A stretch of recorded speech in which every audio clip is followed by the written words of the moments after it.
quiet all of us is so we can take responsibility. There's something about human beings that wants to rule, wants to make a change, create value, wants to be in charge, right? And this is not a bad thing for us to have, but we have to know when to step back. We have to know when to submit. Die on moment of renewal. The word for today is submission. Jesus at the night hour cried out to God, said, "Why hast thou forsaken me?" Right? Do we understand that we really don't have to get to the ninth hour before we cry out to God, before we submit to God, right? There are things in our life that we don't have to be the one that is the Alpha and the Omega.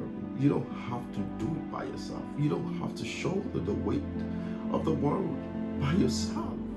When you can easily submit, when you can submit to the will of God, when you can give God the will, the power to do exactly or even more than we want him to do, right?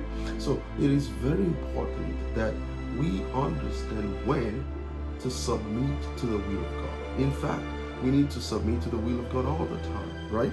But it is very critical that some things that we're shouldering on ourselves, some of our thoughts, some of the things that even thinking about them does not change them.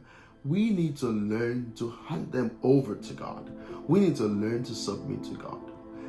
Even if you're an alpha male and you think you can do all good by yourself, you can change the world, you can raise the dead, you've got a limit.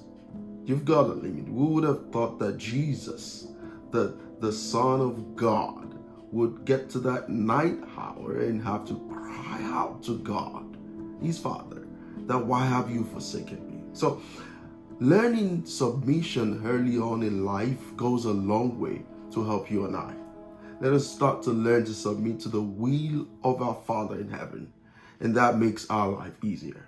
Next time when I come your way in moments of renewal, I hope that you would be submitting to God's will by then. Thank you, and bye for now.